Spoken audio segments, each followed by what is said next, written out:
Hello बेटा, a very good evening to all of you. उम्मीद करता हूँ आप सब लोग बहुत बेहतर अपनी तैयारी को आगे ले जा रहे होंगे। उम्मीद करता हूँ आप सब बहुत सारे क्वेश्चंस बना रहे होंगे। मैं ये भी उम्मीद करता हूँ कि आप जो भी प्रिपरेशन, जो भी एग्जाम्स को टारगेट कर रहे हैं उसको लेकर आप बहुत पॉजिटिव होंगे। देखिए, जब तक आप पॉजिटिव नहीं है ना तो आप कुछ भी एग्जाम को अप्रोच नहीं कर सकते। तो आज का हमारा टॉपिक जो है बेटा, वो कैरेक्टरिस्टिक्स ऑफ सीवेज के बारे में हम डिस्कशन करेंगे। लेकिन इस पूरी डिस्कशन में हमें पहले ये जानना होगा कि कैरेक्टरिस्टिक्स वर्ड का मतलब क्या है सीवेज के रिस्पेक्ट में। तो देखिए, बहुत सारा डिस्कशन होगा, बहुत अच्छी सी चीज़ें आपको बहुत छोटे से समय में आज सीखने को मिलेंगी। उसके लिए आपको पूरा वीडियो एंड तक देखना होगा। I welcome you all on the India's largest learning platform Unacademy on the behalf of Unacademy.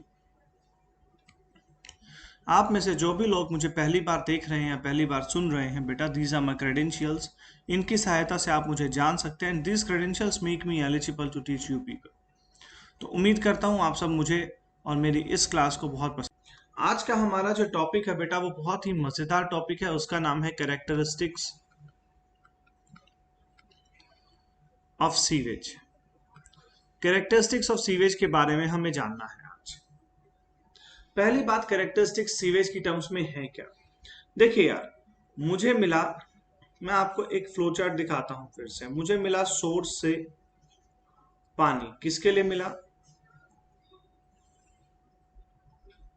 I gathered this water for the community. किसी भी कम्युनिटी के लिए मैंने सोर्स से पानी को कलेक्ट किया, कम्युनिटी को ट्रांसफर किया। कम्युनिटी ने क्या किया बेटा? कम्युनिटी ने वेस्ट को प्रोड्यूस किया। वेस्ट प्रोड्यूस हुआ कम्युनिटी के। इस वेस्ट को मैंने आपको हमेशा बताया था कि हमें क्या करना है, कलेक्ट करना है, हमें इसको कन्वे करना है, हमें इसको ट्रीट करना है और फिर हमें इसको डिस्पोज कर देना है। वापस किसे दे देना है? हमारे सोर्स को दे देना है। ये मैंने पूरा साइकिल आप लोगों को समझाया है, जिसके बारे में हम डिटेल डिस्कशन कर चुके हैं, डिटेल डिस्कशन। अब आप लोगों को यहां पर जो क्लियर करना है अपने दिमाग में, वो ये कि आज हम किस पार्ट के बारे में बात कर रहे हैं। बेटा, जब भी मैं ट्रीटमेंट प्रोसेस को बिगिन करूंगा, जब भी मैं ट्रीटमेंट प्रोसेस को बिगिन करूंगा तो ट्रीटमेंट प्रोसेस के दोनों तरफ मैं ये बार लगाऊंगा। इस बार का मतलब क्या है कि इससे पहले भी और इसके बाद भी मैं क्या यूज करूंगा? Characteristics analysis. अब मैं ये क्यों कर रहा हूं? देखिए, इसका बहुत ही बड़ा पर्पस है। इसका पर्पस क्या है कि कोई भी वेस्ट वाटर जो बह के आ रहा है कम्युनिटी से, जिसे आपने कलेक्ट किया, जिसे आप कन्वे कर रहे हैं, जिसे आप ट्रीट करना चाहते हैं, अरे पहले हमें ये तो पता होना चाहिए कि किसी चीज के अंदर कमी क्या है। जैसा मैंने आपको बोला कि आप अनअकैडमी सब्सक्रिप्शन लीजिए, फिर मैं आपको मेंटोर करूंगा। आप बोलोगे हमें क्या मेंटरशिप की जरूरत? बेटा देखिए, जब तक डॉक्टर को ये ना पता चले कि बीमारी क्या है, वो इलाज कैसे करेगा। सेम केस यहाँ है। जब तक मुझे पता ना चले कि आपके कौन से चैप्टर्स, कौन से टॉपिक्स, कौन से सब्जेक्ट्स कमजोर हैं, तो मैं कैसे आपको सिखाऊंगा। सेम चीज सीवेज के साथ है।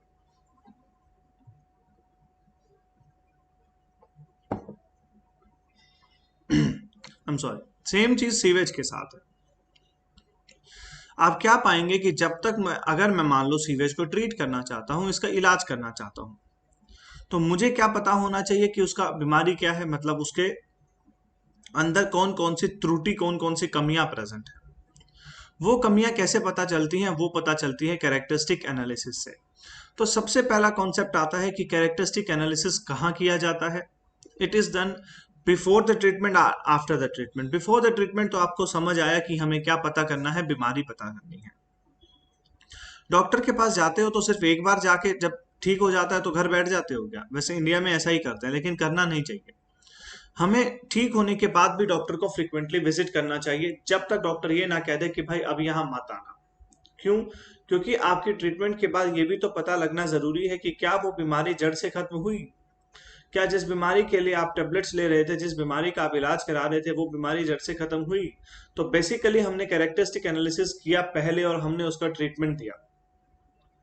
ये भी तो हमें देखना है कि ट्रीटमेंट के बाद भी उसकी कैरेक्टरिस्टिक एनालिसिस करके कि क्या ट्रीटमेंट के बाद भी वो डिस्पोज करने के योग्य बना कि नहीं बना। और अगर नहीं बना तो मतलब इसके ऊपर और भी बहुत सारा काम अभी होना बाकी है, तो मतलब उसको वापस हम क्या करेंगे, रिसाइकिल कर देंगे, उस पानी का हिस्सा बना देंगे। जैसे कि मान लेते हैं यहां से मैंने कैरेक्टरिस्टिक एनालिसिस किया और मुझे ये पाया, देखिए यहां से मैंने कैरेक्टरिस्टिक एनालिसिस किया तो मैंने इसके दो हिस्से बना दिया इस फ्लो का। एक हिस्सा बना दिया जिसको मैं डिस्पोजल के लिए भेज दूंगा, एक हिस्सा बना दिया रिसाइकिल्ड, रिसाइकिल्ड जो क्या करेगा, वापस जाएगा किसके पास बेटा, वापस जाएगा आपका ट्रीटमेंट के लिए यहां पर, इसका दोबारा से ट्रीटमेंट होगा।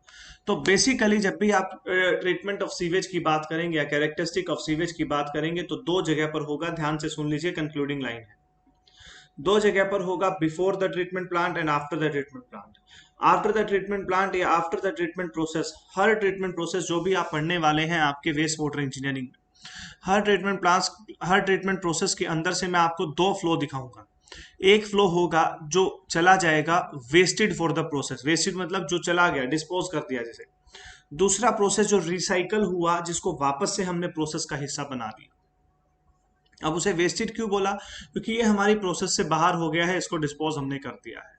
तो basically every process in the waste water engineering will include two type of effluent outflow. देखिए मैं आपको तीन टर्म यहां पर दे रहा हूं बेटा, तीन टर्म यहां पर दे रहा हूं, influential, treatment,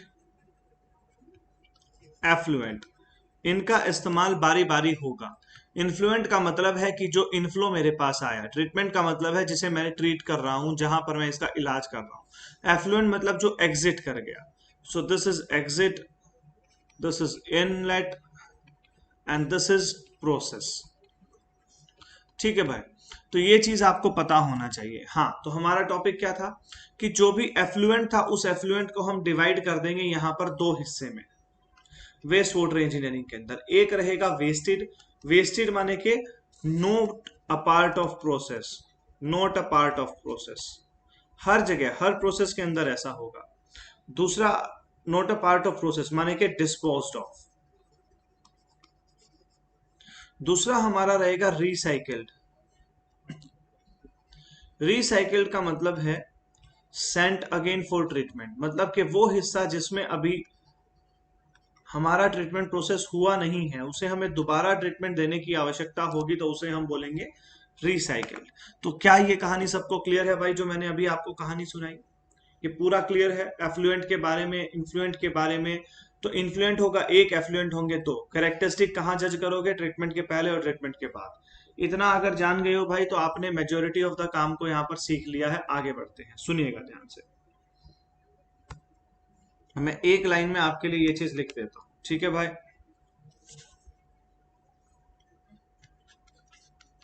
it is essential to know the nature of the wastewater before treatment,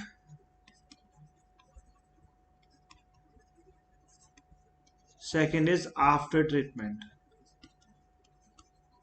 या फिर इसे मैं एक टर्म और दे सकता हूं, और before disposal.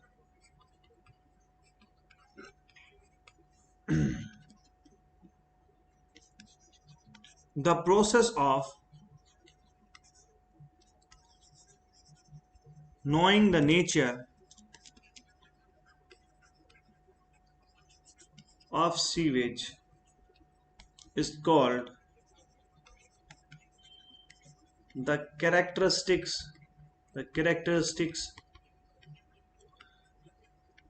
analysis of sewage. इससे अच्छा डेफिनेशन और इससे बेहतर एक्सप्लेनेशन कहीं नहीं आपको मिलेगा। इसको आप पुख्ता माने और अपने नोट्स में लिख लीजिए, ठीक है भाई, इसको देख लीजिए। आगे बढ़ते हैं, आगे बढ़ते हैं, थम्स अप कर दीजिएगा तो आगे बढ़ जाएंगे।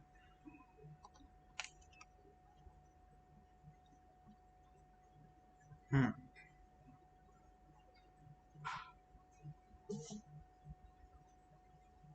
चलिए आगे बढ़े, आगे बढ़ते हैं। देखिए अब हमें करना है कैरेक्टरिस्टिक एनालिसिस। उस कैरेक्टरिस्टिक एनालिसिस से देखिए किसका करना है, फिर से लिखता, कैरेक्टरिस्टिक्स ऑफ सीवेज। पहले तो इसे जानिए, फिर इसे जानेंगे। ये सीवेज क्या है बेटा? सीवेज आपका है वाटर प्लस सॉलिड्स। पानी और सॉलिड्स के कॉम्बिनेशन को बोला जा रहा है सीवेज। कितना परसेंट वाटर है, कितना परसेंट वाटर है, जल्दी बताइए। 99.9% वाटर है, 0.1% आपके सॉलिड्स हैं। इसका पूरा रेंज भी मैं आप लोगों को दे चुका हूं, वो रेंज आपको दूसरी वीडियोस में मिल जाएगा, लेकिन अभी के लिए आप इतना ही याद रखिए, बाकी चेंजेस मैं आपके करूंगा बाद में टाइम के हिसाब से। तो मैंने आपको इनिशियल बताया है कि इसके अंदर इतना वाटर है और इतने सॉलिड्स हैं, ठीक है भाई। And this is forming what, your sewage. ये आपकी सीवेज से थोड़ी सी जान पहचान हुई भाई। अब ये जो समस्या है, सुनिएगा ध्यान से, सीवेज के बारे में जो इतना डिस्कशन हो रहा है वो इस पोर्शन के बारे में नहीं हो रहा है। मात्र ये 0.1% है जो आपका क्या है बेटा, जो प्रॉब्लमेटिक है। जो प्रॉब्लमेटिक है, प्रॉब्लमेटिक है मतलब ये सॉलिड्स दो तरीके के होंगे, एक होगा डिकम्पोजिंग, एक होगा नॉन डिकम्पोजिंग। तो जो ये नॉन डिकम्पोजिंग है ये हमारे लिए कोई समस्या क्रिएट नहीं करता है, इसको डायरेक्टली हम डिस्पोज ऑफ कर सकते हैं। ये जो डिकम्पोजिंग है ये जाता है अंडर डिकम्पोजिशन, अंडर डिकम्पोजिशन। और जैसे ही इसका डिकम्पोजिशन शुरू होता है, ये कितने तरीके से होता है, एरोबिक, एनएरोबिक और फैकल्टेटिव। ये पूरा डिटेल में डिस्कशन आप लोगों से मैं करूंगा, ठीक है। नेक्स्ट पेज पे ही कर देता हूं। तो सुनिए पूरी स्टोरी एक बार सुनिए। हमें पढ़ना है कैरेक्टरिस्टिक्स ऑफ सीवेज। सीवेज को हम जानते हैं वाटर प्लस सॉलिड्स के कॉम्बिनेशन को सीवेज बोल रहे हैं। 99.9% वाटर है, 0.1% सॉलिड्स है। ये जो 0.1% है इसी के कारण सारी समस्या है, 99.9% एकदम सही। अब ये जो प्रॉब्लमेटिक है ये क्या करता है, ये डिकम्पोजिशन करता है खुद का। अब ये डिकम्पोजिशन करने का तीन तरीका है, एक तरीका है एरोबिक, एक है एनारोबिक और एक है फैकल्टेटिव।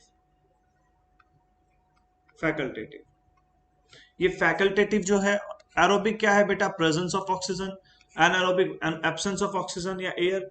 ये है आपका इन बोथ द कंडीशंस। ये किस के बेसिस पर है, ये बैक्टीरियाज के बेसिस पर है, जिसको आपको आने वाले लेक्चर्स में डिटेल में जानने को मिलेगा। तो अभी मैंने आप लोगों को बेसिक आइडिया इसका दे दिया है, आगे बढ़ते हैं। ये क्लासिफिकेशन माइक्रो ऑर्गेनिजम्स के बेसिस पर होता है। अब ये तीन तरीके से ये क्या करेगा, अंडर डिकम्पोजिशन जाएगा। और जब भी ये अंडर डिकम्पोजिशन जाएगा बेटा ये क्या करेगा, ये प्रॉब्लम क्रिएट करेगा। उस प्रॉब्लम को हम क्या बोलते हैं, ये कोज करता है न्यूइसेंस पोटेंशियल। न्यूइसेंस पोटेंशियल। तो हमारा सारा का सारा काम जो है बेटा, वो सारा का सारा कैरेक्टरिस्टिक्स ऑफ सीवेज का जो प्रोसेस है वो किसके अराउंड रिवॉल्व करेगा, वो अराउंड रिवॉल्व करेगा न्यूइसेंस पोटेंशियल के। इस पे स्टार मार्क कर देते हैं, इस पे स्टार मार्क कर देते हैं, हट गया डब्बा, स्टार मार्क कर देते हैं, ठीक है बेटा। तो हमारा सारा का सारा डिस्कशन जो है वो न्यूइसेंस पोटेंशियल के अराउंड रिवॉल्व करेगा, ठीक है भाई। आगे बढ़ते हैं, इसको एक लाइन में लिख देता हूं, एक लाइन में लिख देता हूं। Sewage is combination of, notes बना लो बेटा, combination of solid plus liquid out of which solids undergo, out of which solids undergo decomposition. Solids undergo decomposition. And since solids undergo decomposition, समझिएगा, out of which solids undergo decomposition, causing nuisance potential। इतना नहीं समझ पा रहे हो अभी तो bracket में बस प्रॉब्लम्स लिख दो, problems to human beings and surroundings. Therefore, sewage must be analyzed with the help of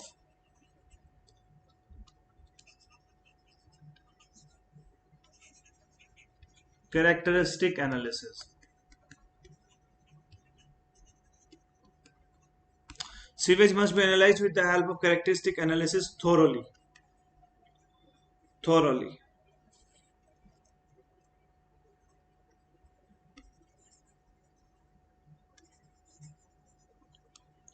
In order to know the extent of nuisance potential. बेटा ये इंजीनियरिंग सर्विसेज का क्वेश्चन है, इसलिए पूरा कन्वेंशनल आपको डिटेल में दे रहा हूं पोटेंशियल। ठीक है भाई, इसके अलावा कोई किताबें देखने की जरूरत नहीं है। तो बेसिकली सीवेज कॉम्बिनेशन है सॉलिड और लिक्विड का, जिसके अंदर से सॉलिड्स प्रॉब्लम क्रिएट करते हैं, न्यूइसेंस पोटेंशियल क्रिएट करते हैं। सीवेज को एनालाइज करना चाहिए थोरोली। एनालाइज करके हमें क्या मिलेगा, हमें न्यूइसेंस पोटेंशियल मिलेगा, जिसकी सहायता से हम आगे बढ़ सकते हैं। ठीक है भाई, अब ये जो डिकम्पोजिशन है, ठीक है भाई, ये जो डिकम्पोजिशन है इसे थोड़ा सा जान लेते हैं। देखिए एक ही वर्ड यहां पर निकल के आया नया, जिसका नाम है डिकम्पोजिशन। इसे थोड़ा सा जान लेते हैं, उसके बाद हम एंटर करेंगे डिकम्पोजिशन। बेटा ये डिकम्पोजिशन जो है ये दो तरीके से होता है, ऑक्सीडेशन प्लस रिडक्शन। इसे आप ऐसे भी देख सकते हैं नोट करके, अगर मैं आपको लिखवाऊं कि जो डिकम्पोजिशन है, डिकम्पोजिशन, इसी को एक नाम और दिया गया स्टेबलाइजेशन, इसी को एक नाम और दिया गया स्टेबलाइजेशन, इसी को एक नाम और दिया गया बेटा डिग्रेडेशन। डिग्रेडेशन ये पूरा मिलकर जो होता है, it is done with the help of oxidation plus reduction. अब आपको ये जानना होगा कि ऑक्सीडेशन जो है ये प्रोसेस होता है एरोबिक और ये प्रोसेस होता है एनएरोबिक। ये प्रोसेस होता है एनएरोबिक, माने कि इसके अंदर एयर का इंक्लूजन होता है, इसके अंदर एयर का इंक्लूजन नहीं होता है। अब तो बेसिकली पूरा डिकम्पोजिशन प्रोसेस जो है, समझिएगा ध्यान से, बेसिकली अगर आपको बोला जाए पूरा डिकम्पोजिशन प्रोसेस, पूरा स्टेबलाइजेशन प्रोसेस या पूरा degradation process, it is the combination of oxidation plus reduction. And और नहीं लिखा मैंने, एंड लिखा है, तो ऑक्सीडेशन रिडक्शन साथ में काम कर रहा होगा, यही आपका डिकम्पोजिशन प्रोसेस है। अब डिकम्पोजिशन प्रोसेस के अंदर जो ऑक्सीडेशन है ये होता है with the presence of air, माने कि एरोबिक। रिडक्शन जो है वो होता है in the absence of oxygen, माने कि एनएरोबिक। तो माने कि अगर आपसे कोई पूछता है कि एरोबिक प्रोसेस हो रहा है या एनएरोबिक हो रहा है, तो आपका आंसर क्या आना चाहिए। देखिए भाई, अगर आप मुझे लिखते हैं डिकम्पोजिशन, तो मैं ये मानूंगा एरोबिक भी हो रहा है, एनएरोबिक भी हो रहा है और फैकल्टेटिव भी हो रहा है, क्योंकि दोनों कंडीशंस यहाँ पर प्रेजेंट है। तो यहां से जो कॉन्सेप्चुअल टेक अवे है, कॉन्सेप्चुअल टेक अवे वो ये है बेटा कि merely by writing the term decomposition, मात्र decomposition लिखने से you cannot conclude if the process is aerobic or the anaerobic, the decomposition process. To know this we need to know the more details. But if the word decomposition is written to you only, it means that the decomposition is either aerobic or anaerobic, either aerobic or anaerobic, and both of these are occurring together in a system known as decomposition. यही बोला जाता है stabilization और degradation. ये concept आप सबका clear होगा भाई। आगे बढ़ते हैं, आगे बढ़ते हैं, ये कॉन्सेप्ट आपका क्लियर होगा। इसके बारे में और डिटेल्स में भी बात होंगी, अभी इतना ही नहीं है, बस अभी सिर्फ आपका बेस बना रहा हूं बेटा, क्योंकि अभी सिर्फ स्टार्ट हो रहा है ये सब्जेक्ट, तो एक बेस बनाना आप लोगों का जरूरी है। बाकी एंटायरली बहुत डिटेल्स आपकी मैं दूंगा जब मैं आपको बैक्टीरियाज के बारे में या बायोलॉजिकल डिकम्पोजिशन के बारे में आपको बताऊंगा। ठीक है बेटा, क्योंकि बायोलॉजिकल डिकम्पोजिशन यहाँ पर प्रिविलिंग होता है। ठीक है, तो चलिए अब वापस आते हैं हमारा कैरेक्टरिस्टिक्स ऑफ सीवेज। हमें डिस्कस क्या करना है, कैरेक्टरिस्टिक्स ऑफ सीवेज। अब मुझे एक बात बताओ, कैरेक्टरिस्टिक्स ऑफ सीवेज डिस्कस करना है, मतलब कैरेक्टरिस्टिक्स के बारे में बात होना है, ये सुनो। तो कैरेक्टरिस्टिक्स के बारे में जो बात होना है, तो कैरेक्टरिस्टिक्स की बात होगी। अब सीवेज को हम जान चुके हैं। कैरेक्टरिस्टिक्स क्या होता है बेटा? देखिए, कैरेक्टरिस्टिक्स तीन तरीके का होता है। Physical, second is chemical, and third is your biological. अब दीज आर योर कैरेक्टरिस्टिक्स। ठीक है भाई, ये आपकी कैरेक्टरिस्टिक्स। ना, दीज आर योर कैरेक्टरिस्टिक्स। अब इसको ओवर टर्म्स में मैं कैसे लिख सकता हूं, सुनिएगा। To know the nuisance potential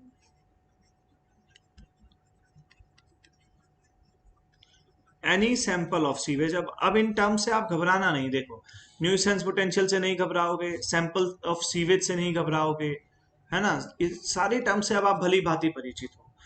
सिर्फ बेटा इस एक लाइन को जस्टिफाई करने के लिए मैंने इतना डिस्कशन किया पीछे, ताकि जब मैं डायरेक्टली लिखूं to know the nuisance potential of any sample, to know the nuisance potential of any sample of sewage, ताकि मैं ये लाइन पूरा लिखूं तो आपको पीछे की सारी कहानी दिमाग में फ्लैशबैक कर जाए और आप मुझसे ये ना पूछे कि न्यूसेंस पोटेंशियल क्या है, सैंपल ऑफ सीवेज क्या है, या एग्जामिनेशन क्या है ना।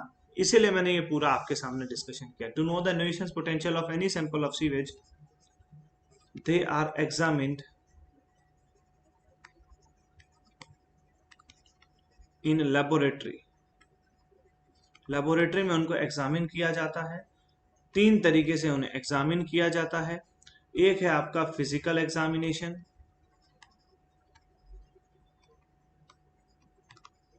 एक है आपका केमिकल एग्जामिनेशन, और तीसरा मुझे बताने की जरूरत है नहीं, ऊपर लिखा हुआ है। तो ये तीनों एग्जामिनेशन आपको रखना होगा बायोलॉजिकल। ये अदर टर्म्स में मैंने आपको एक्सप्लेन कर दिया, बायोलॉजिकल एग्जामिनेशन।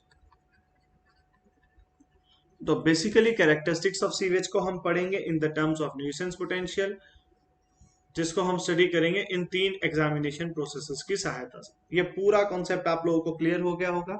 तो चलिए हम आगे बढ़ते हैं और हेडिंग डालते हैं फिजिकल एग्जामिनेशन ऑफ सीवेज। हम आगे बढ़ते हैं और हेडिंग डालते हैं फिजिकल एग्जामिनेशन ऑफ सीवेज। देखिए इसको ध्यान से, पूरा ये क्लियर है यहां तक? थम्स अप कर दीजिए एक बार। फिर हम बात करेंगे फिजिकल एग्जामिनेशन की। जल्दी से बताइए।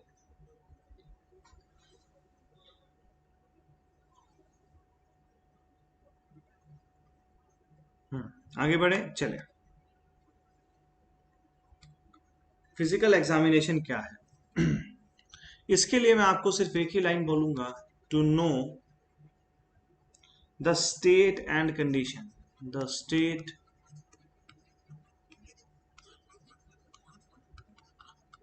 And condition of sewage we perform the physical examination. बेटा नोट्स दे रहा हूं कंप्लीटली, साथ में लिखते जाओ। नोट्स दे रहा हूं साथ साथ, है ना। एग्जामिनेशन, अब आपको याद रखने हैं स्टेट और कंडीशन वाले शब्द। कैसी स्टेट और कंडीशन है वो देखिएगा। सबसे पहले जो बात होगा बेटा, वो बात होगा कलर के बारे में। जल्दी से टाइप करिए हमारे पिछले डिस्कशन के आधार पर जो हमने वाटर सप्लाई के अंदर किया था। What is the device used for measuring the color and what is the unit used for measuring the color? I repeat the question. What is the unit used for measuring the color? What is the device used for measuring the color? जल्दी से type करिए। Waiting for responses. Waiting for your responses.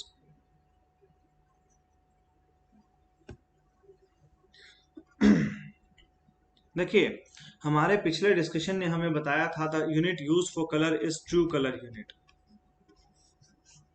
and the device used is tintometer. दोनों चीजें मैं आपको बता चुका हूं, ठीक है भाई। अगर अभी भी आप लोग नहीं जानते हैं तो मेरी बात को ध्यान से सुनिए, मैं आपको एक्सप्लेन कर देता हूं। सुनिएगा ध्यान से। डिवाइस यूज स्टिंटोमीटर, इसमें एक्सप्लेन करने का कुछ भी नहीं है। ये देखना चाहते हो तो वाटर सप्लाई का मेरा सीरीज देख लो पिछले महीने का, उसमें आपको समझ आ जाएगा। इसी बैच का हिस्सा था, लेक्चर 1, लेक्चर 2, लेक्चर 3, है ना, आपको मिल जाएगा। अब समझिए 1 TCU क्या है। 1 TCU is that color of the water which is produced by dissolving 1 milligram of chloroplatinate ion in the 1 liter of distilled water, in the 1 liter of distilled water। जैसे कि इस ग्लास के अंदर मैंने क्या लिया, 1 लीटर ऑफ डिस्टिल्ड वाटर, इसके अंदर मैंने 1 मिलीग्राम ऑफ क्लोरोप्लेटिनेट आयन डाला, उसके कारण जो कलर प्रोड्यूस हुआ, उसे हमने क्या बोल दिया, 1 TCU। उसे हमने क्या बोल दिया, 1 TCU। तो आप सबके दिमाग में 1 TCU अभी क्लियर हो गया होगा कि 1 TCU है क्या। ठीक है बेटा। अब जब 1 TCU का क्लैरिटी आपके दिमाग में आ गया है, तो अब हम बात करते हैं कलर क्या है। देखो यार, ये आप कोई भी सीवेज की जब प्रॉपर्टी के बारे में मैं बात करूंगा, समझना ध्यान से, सीवेज की कोई भी प्रॉपर्टी, चाहे कलर है, चाहे ऑर्डर है, चाहे टर्बिडिटी है, सारी चीजें, उन सब में मैं दो ही तरह की बात करूंगा। एक होगा फ्रेश सीवेज और एक होगा सेप्टिक सीवेज। सेप्टिक मतलब stale sewage, stale sewage, stale मतलब पुराना सीवेज। बेसिकली आपको सीवेज की हर चीज का एग्जामिनेशन जो भी करना है, चाहे वो फिजिकल हो चाहे केमिकल हो, तो दो तरह के सैंपल्स पे आपको करना है। एक है फ्रेश सीवेज और एक है सेप्टिक और स्टेल सीवेज। ठीक है भाई। अब इससे पहले कि मैं आगे पूरे कॉन्सेप्ट को शुरू करूं, मैं आपको एक कहानी सुनाना चाहता हूं। जिससे आप इस कहानी की सहायता से जो भी आप आगे बात करेंगे, जो भी मैं प्रॉपर्टीज की आगे बात करूंगा, उन प्रॉपर्टीज में आप इस कहानी को रिलेट करके देखेंगे। ठीक है भाई। कहानी क्या कहती है? कहानी ये कहती है कि जब भी किसी नदी के अंदर या जब भी किसी वाटर के अंदर, सुनिएगा, ये है आपका एक सोर्स, ये आ रहा है आपका वेस्ट वाटर। बेटा सुना चुका हूं कहानी, लेकिन फिर से सुनो, मजा आएगा। जब भी ये वेस्ट वाटर किसी भी सोर्स के अंदर डाला जाएगा, तो इसके अंदर क्या होगा बेटा, दो चीजें होती हैं, एक होता है डीओ और एक होता है ओडी। डीओ कहलाता है डिजोल्व ऑक्सीजन और ओडी कहलाता है ऑक्सीजन डिमांड। जब भी कोई वेस्ट वाटर मिलाया जाता है किसी सोर्स के अंदर, उस समय पर समझिएगा, उस समय पर सोर्स के अंदर कौन ज्यादा है, डिजोल्व ऑक्सीजन ज्यादा है, इसके अंदर ओडी ज्यादा है, ऑक्सीजन डिमांड ज्यादा है। अब इसके अंदर से जो ओडी है बेटा, वो बहुत एक्सट्रीम लेवल पर है, बहुत एक्सट्रीम लेवल पर है। अब आप बोलोगे सर सोर्स के अंदर भी तो डिजोल्व ऑक्सीजन बहुत ज्यादा है। इसको ऐसा कंसीडर करिए कि ये सोर्स कुछ ऐसा है, रिवर वाला सोर्स है। ठीक है, तो आपको और क्लैरिटी होगा। इस सोर्स के इस पॉइंट ऑफ डिस्पोजल को कंसीडर करिए और इस आने वाले वेस्ट वाटर को कंसीडर करिए। तो अगर इस वेस्ट वाटर के अंदर एक रिक्वायर्ड अमाउंट से ज्यादा ओडी है, तो वो क्या करेगा, इस पॉइंट ऑफ डिस्पोजल पे, ये आपका पॉइंट ऑफ डिस्पोजल है। ठीक है भाई। इस पॉइंट ऑफ डिस्पोजल पे जो भी एक्वेटिक लाइफ है उसको तुरंत मार देगा, क्योंकि ऑक्सीजन नहीं मिलेगी तो आप भी मर सकते हैं, सब मर सकते हैं। तो बेसिकली पॉइंट ऑफ डिस्पोजल पे जब हम किसी भी चीज को डिसॉल्व कर रहे हैं या डिस्पोज कर रहे हैं, तो हमारा डीओ और OD should be maintained. DO and OD should be maintained, अब इसीलिए पानी को ट्रीटमेंट की आवश्यकता है बिफोर वी डिस्पोज ऑफ। अब आप बोलोगे सर ये इसके पास ओडी क्यों है और इसके पास डीओ क्यों है?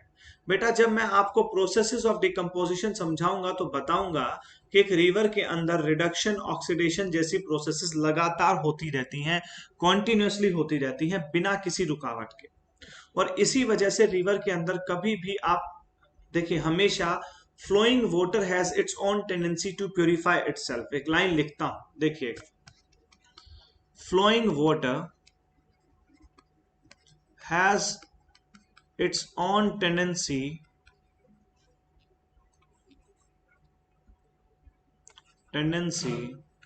to purify itself। Flowing water के अंदर अपने आप को प्योरीफाई करने का एक बहुत ही अच्छा सिस्टम मैकेनिज्म बना होता है, उसमें reduction plus oxidation any time होता रहता है। अब यहीं से आपका ऑब्जेक्टिव बन गया कि कौन आपका सबसे बेहतर सोर्स है डिस्पोजल के लिए, तो सबसे बेहतर है फ्लोइंग वाटर। एनीवेज बहुत इसको डिस्कस किया जाएगा आगे। अभी ये समझिए कि इसके अंदर तो ऑक्सीडेशन रिडक्शन के कारण आपका क्या है, डीओ का कंटेंट ज्यादा है, क्योंकि फ्लोइंग वाटर का अपना टेंडेंसी होता है प्योरीफाई करने का। ये डिस्कशन हो गया। अब बात करते हैं वेस्ट वाटर का। वेस्ट वाटर के अंदर है ओडी ज्यादा। ऐसा क्यों है? लेकिन ऐसा इसीलिए है मेरे बच्चे कि जो भी आपका वेस्ट वाटर है इसके अंदर प्रेजेंट है सॉलिड और वाटर। हमने बताया इस सॉलिड का क्या होगा, डिकम्पोजिशन होगा। डिकम्पोजिशन कौन करेंगे? माइक्रो ऑर्गेनिजम्स करेंगे। माइक्रो ऑर्गेनिजम्स ने इसको डिकम्पोज किया तो उसने मुझसे मांगा भाड़ा। भाड़ा मतलब उसने मुझसे मांगा ऑक्सीजन। तो माइक्रो ऑर्गेनिजम्स प्लस ऑक्सीजन आपको क्या दे रहे हैं? डिकम्पोजिशन। जब ये आपको डिकम्पोजिशन दे रहे हैं तो वो सारी ऑक्सीजन जो थी, ओडी जो थी, वो किस में कन्वर्ट हो जाएगी? ओडी जो थी वो किस में कन्वर्ट हो जाएगी? सारी की सारी डिजोल्व ऑक्सीजन किस में कन्वर्ट हो जाएगी? आपकी ओडी में कन्वर्ट हो जाएगी, ऑक्सीजन डिमांड में। अब माइक्रो ऑर्गेनिजम्स का जो प्रोसेस है डिकम्पोजिशन का वो तो कंटिन्यूअस है, इसीलिए ओडी भी जो है कंटिन्यूअसली इंक्रीज कर रहा है, और जब तक डिकम्पोजिशन पूरा नहीं होगा ये माइक्रो ऑर्गेनिज्म रुकेंगे नहीं। इसीलिए जिस रिवर में हम डिस्पोज ऑफ कर रहे हैं उस रिवर के अंदर डीओ होना चाहिए, और इसके अंदर जो ओडी है वो भी एक मेंटेन्ड लेवल पर होना चाहिए, मेंटेन्ड बैलेंस होना चाहिए। तो ये कहानी आप लोगों को क्लियर होगी पूरी। अब इस कहानी को याद रखिएगा। जो भी प्रॉपर्टी मैं आपको पढ़ाऊंगा, इसको देख लो बेटा एक बार, सुकून से देख लो। जो भी प्रॉपर्टी मैं आप लोगों को पढ़ाऊंगा उस प्रॉपर्टी के अंदर आपको दो ही चीजें ध्यान रखना है कि अगर मानो ऑक्सीजन कंटेंट समय के साथ क्या हो रहा है, कम हो रहा है, माइक्रो ऑर्गेनिजम्स हैं वो डिकम्पोजिशन शुरू कर दिया, तो हर सीवेज के अंदर टाइम के साथ ऑक्सीजन क्या हो रहा है? कम हो रहा है, कम हो रहा है। तो अगर मैं बोलता हूं फ्रेश सीवेज से मैं सेप्टिक सीवेज पे जा रहा हूं तो डिजोल्व ऑक्सीजन क्या हो रहा है? कम हो रहा है। ऑक्सीजन डिमांड क्या हो रहा है? बढ़ रहा है। जैसे कि मैं आपको लिख के दिखाता हूं, देखिए। मतलब कि मैंने बात किया फ्रेश सीवेज का और मैंने बात किया सेप्टिक सीवेज का। तो इस तरफ जब मैं जाता हूं तो डीओ क्या हो रहा है बेटा? आपका डिजोल्व ऑक्सीजन इज डिक्रीजिंग। और अगर मैं इसी तरफ जा रहा हूं तो ऑक्सीजन डिमांड इज इंक्रीजिंग। तो जो भी अब डिस्कशन हम करेंगे, सिर्फ ये कंक्लूजन आपको बताने के लिए मैंने पूरा कहानी सुनाया। तो अब जो भी डिस्कशन हम करेंगे वो पूरा डिस्कशन जो है वो डिजोल्व ऑक्सीजन और ऑक्सीजन डिमांड के चारों तरफ ही रिवॉल्व करेगा, तो आपको ये पता होना चाहिए। जैसे कि मैंने बताया फ्रेश सीवेज और सेप्टिक सीवेज का, तो अगर मैं बात करता हूं फ्रेश सीवेज की और अगर मैं बात करता हूं सेप्टिक सीवेज की, तो फ्रेश सीवेज का जो कलर है वो कैसा होगा बेटा? फ्रेश सीवेज का जो भी कलर होगा बेटा वो हमेशा होगा येलो से लाइट ब्राउन, येलो से लाइट ब्राउन। अब जैसे जैसे, क्योंकि इसके पास क्या है, डिजोल्व ऑक्सीजन भी है, अभी कुछ डिजोल्व ऑक्सीजन प्रेजेंट है, लेकिन जैसे जैसे वो सेप्टिक होता जाएगा डिजोल्व ऑक्सीजन क्या होगा? घटता चला जाएगा, और ऑक्सीजन डिमांड क्या होगा? बढ़ता चला जाएगा। तो इसी कारण से ये जो कलर है आपका ये क्या हो जाएगा बेटा? डार्क ब्राउन टू ब्लैक हो जाएगा, डार्क ब्राउन टू ब्लैक हो जाएगा। अब देखो मैंने आपको कोई बड़ा थ्योरी नहीं दिया, कुछ नहीं दिया, मैंने आपको सिर्फ और सिर्फ एक लाइन में पूरा कलर का कॉन्सेप्ट आपके दिमाग में डाल दिया। अब बाकी सारे कॉन्सेप्ट भी इसी से रिलेटेड होंगे। ये क्लियर है? थम्स अप कर दो, आगे बढ़ते हैं अगर यहां तक की कहानी क्लियर है। यहां तक की कहानी क्लियर है? थम्स अप कर दो सब लोग।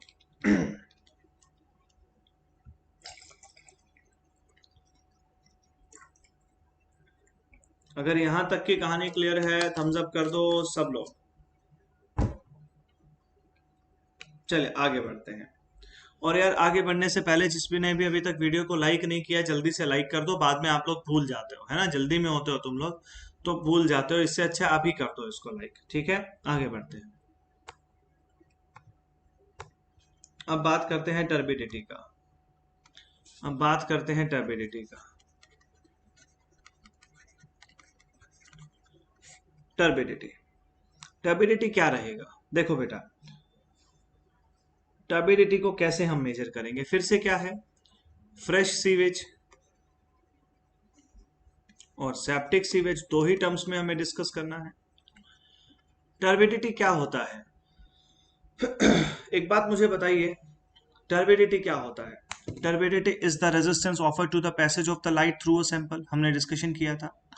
मैंने ये भी डिस्कशन किया था आपसे कि किन पार्टिकल्स का टर्बिडिटी ज्यादा होता है, कोर्स ग्रेन पार्टिकल्स या फाइन ग्रेन्ड पार्टिकल्स। माने कि वो पार्टिकल्स जिनका सरफेस एरिया, पहली बात तो कोर्स ग्रेन और फाइन ग्रेन में मैं पूरा लिख देता हूं, नहीं तो आप परेशान हो जाओगे। मैं समझ गया हूं आपकी बातों से। देखो, मैंने बोला कोर्स ग्रेन्ड और फाइन ग्रेन्ड। बेटा मैंने पूरा डिस्कशन आप लोगों के साथ किया है कि फाइन ग्रेन्ड का जो सरफेस एरिया है इट इज मोर।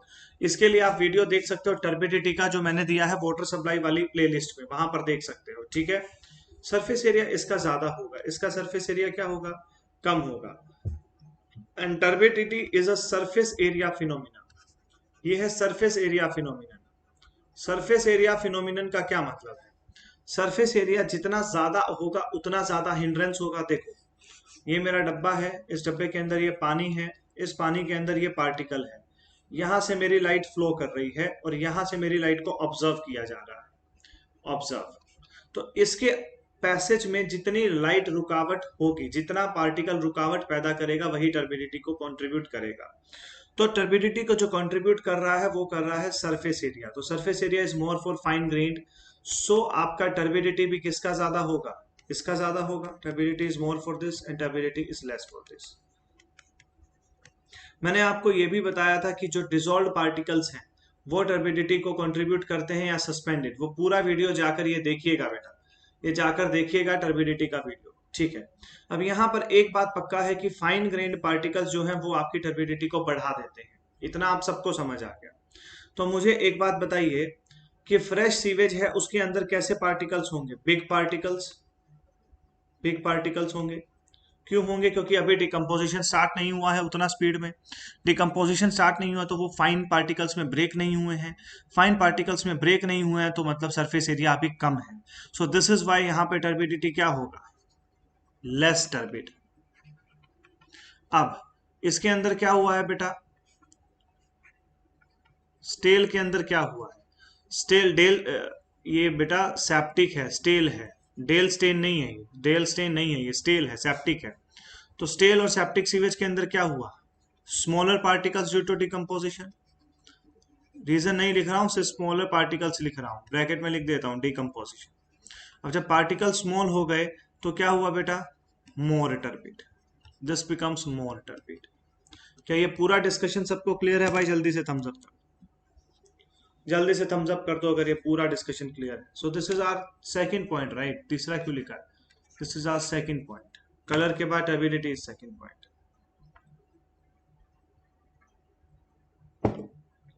क्लियर है पूरा डिस्कशन? इससे बाहर कुछ मत पढ़ना टर्बिडिटी में। ठीक है बेटा, कोई पढ़ने को बोल देना नहीं पढ़ रहा। बताओ क्या करोगे? क्वेश्चन तो आ नहीं रहा, क्यों पढ़ूं? चलो आगे बढ़ते हैं भाई, आगे बढ़े। चले आगे की डिस्कशन कंटिन्यू करते हैं। Third topic is order.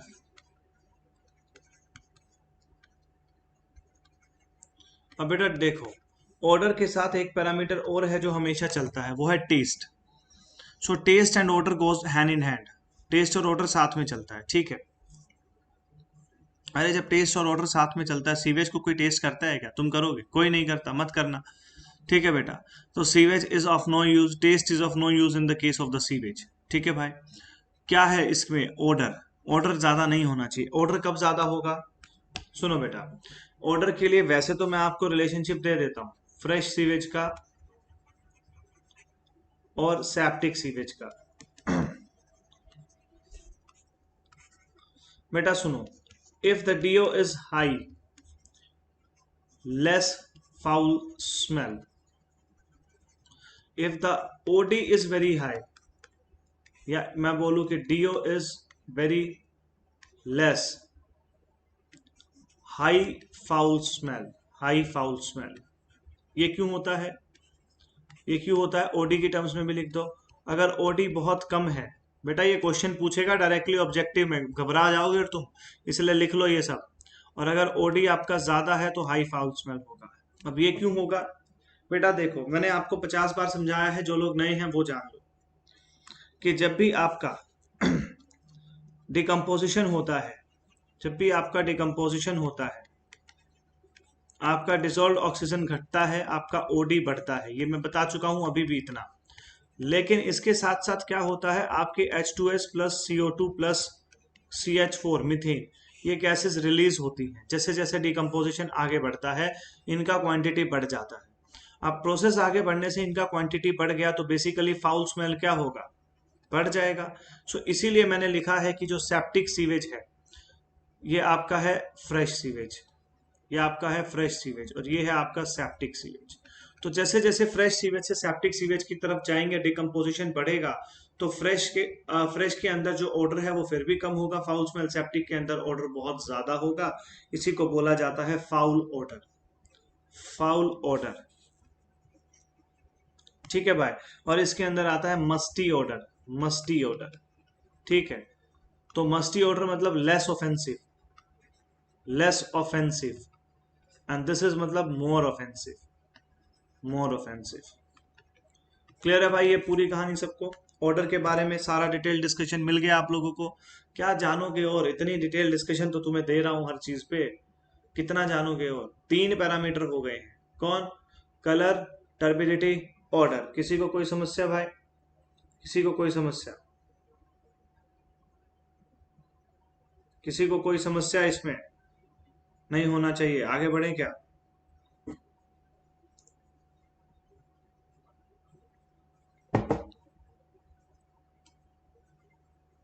बढ़ते हैं आगे। देखो fourth parameter is your temperature, fourth parameter is your temperature. एक बात बताओ, एक बात बताओ, डिकम्पोजिशन अगर हो रहा है, डिकम्पोजिशन बढ़ रहा है, क्या हो रहा है डिकम्पोजिशन का मतलब? सॉलिड्स आर डिकम्पोज्ड,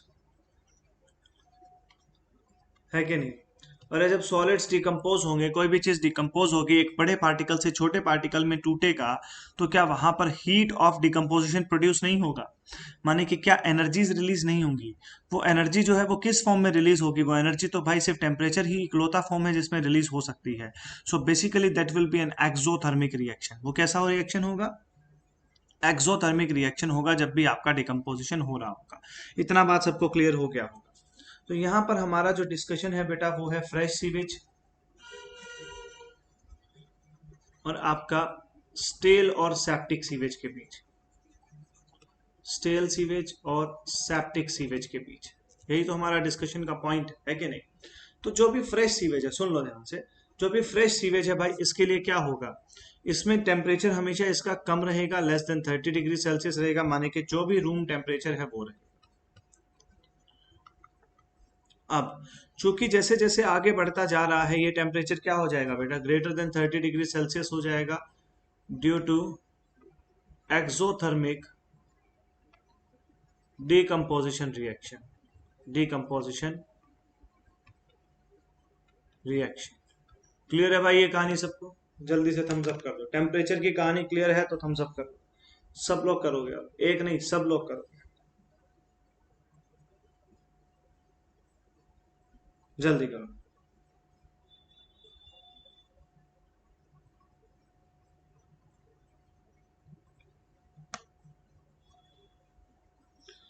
हो गया? आगे बढ़ते हैं।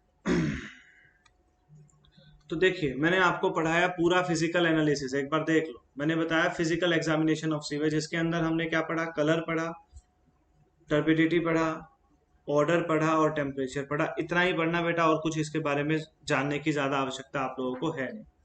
ठीक है, आगे बढ़ते हैं। आइए अब हम बात करते हैं केमिकल एनालिसिस की।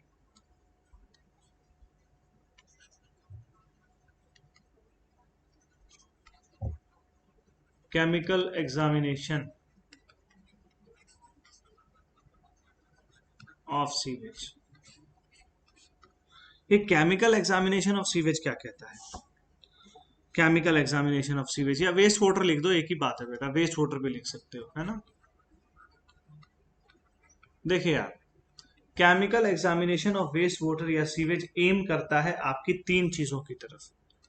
आपको यहां से कैलकुलेट करनी है तीन चीजें। कौन सी वो तीन चीजें होंगी भाई? सबसे पहले आपको कैलकुलेट करना होगा ऑर्गेनिक मैटर, फिर आपको कैलकुलेट करना होगा इनऑर्गेनिक मैटर, इनऑर्गेनिक मैटर, और थर्ड आपको कैलकुलेट करना होगा डिसॉल्व्ड गैसेस। ये तीनों ही चीजें आपकी कहलाएंगी केमिकल एग्जामिनेशन। ये तीनों ही चीजें आपकी कहलाएंगी केमिकल एग्जामिनेशन।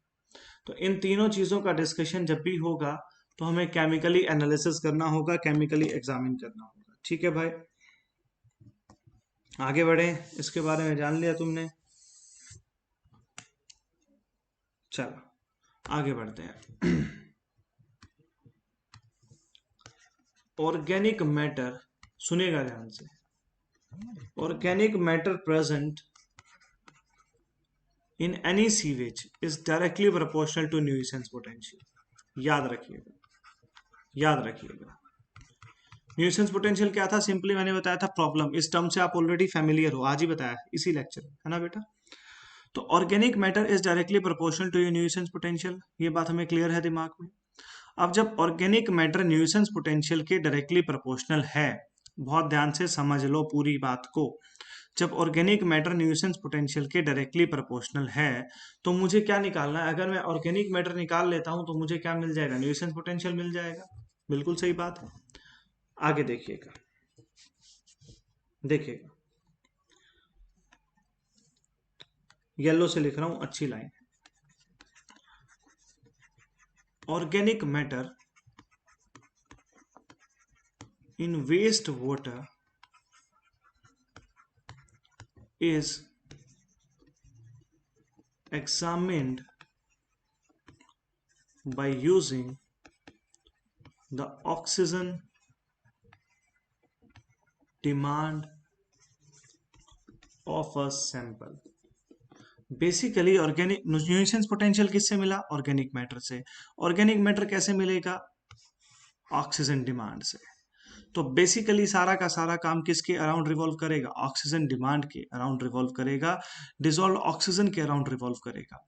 तो अगले 3 लेक्चर्स में या अगले हमारे 3 दिन तक जो डिस्कशन होगा वो सारा का सारा डिस्कशन किसके अराउंड रिवॉल्व करेगा? ऑक्सीजन डिमांड या डिसॉल्व ऑक्सीजन के अराउंड रिवॉल्व करेगा।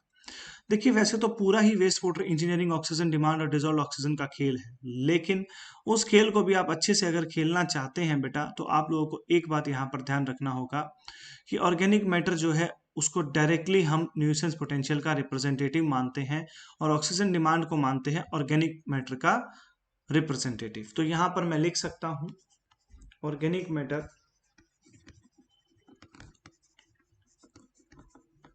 is directly proportional to nuisance potential is directly proportional to oxygen demand। ये आप लोगों का कंक्लूजन आप अपने पास रखेंगे। इससे एक ऑब्जेक्टिव पूछा जा चुका है और भी पूछा जा सकता है। This is for the objective point of view. Clear है भाई ये कहानी? आगे बढ़ते हैं।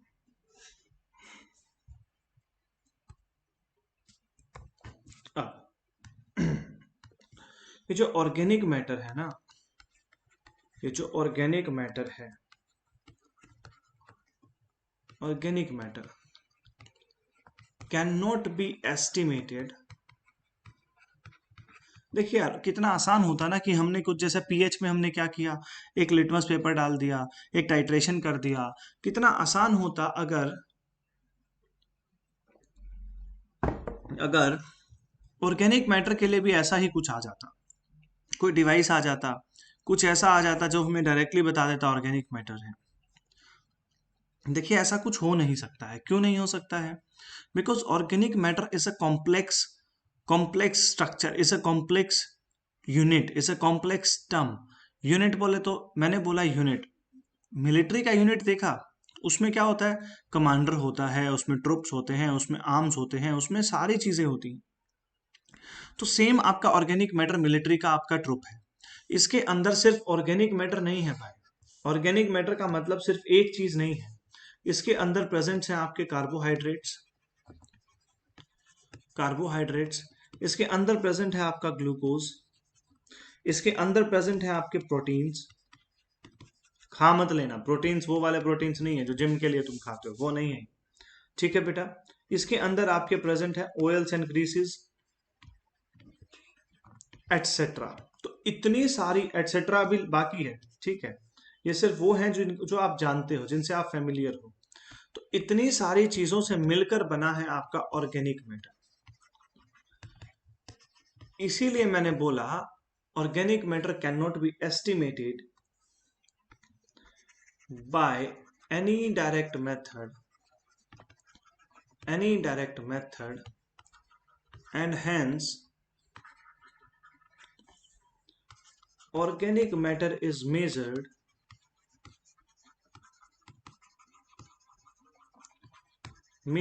with the help of oxygen demand only. Clear है भाई ये बात कि ऑक्सीजन डिमांड की क्यों, कहाँ जरूरत पड़ी, क्यों ऑक्सीजन डिमांड को ही इसका रिप्रेजेंटेटिव माना? क्योंकि ऑक्सीजन डिमांड निकालने के हमारे पास डायरेक्ट टेक्निक्स हैं। तो अब मैं बताता हूं आपको कि ऑक्सीजन डिमांड्स और ऑर्गेनिक मैटर को कैसे कैलकुलेट किया जाता है, ठीक है। आइए देखिएगा इसको ध्यान से। Organic matter estimation.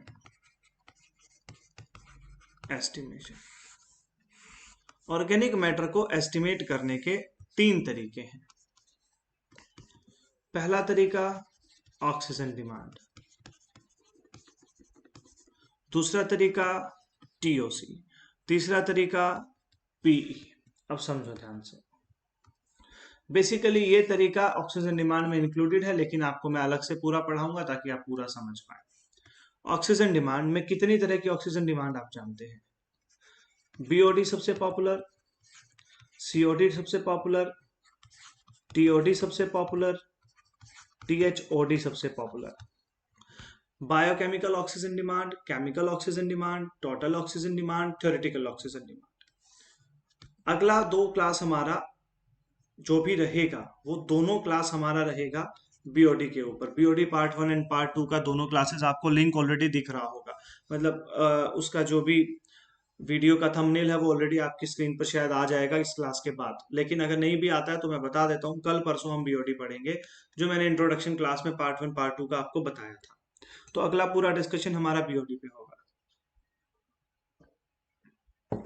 अब फिर आता है टीओसी। टीओसी क्या है? देखिए, हम बचपन से पढ़ते आ रहे हैं ऑर्गेनिक मैटर को किसका रिप्रेजेंटेटिव माना जाता है? Carbon representative.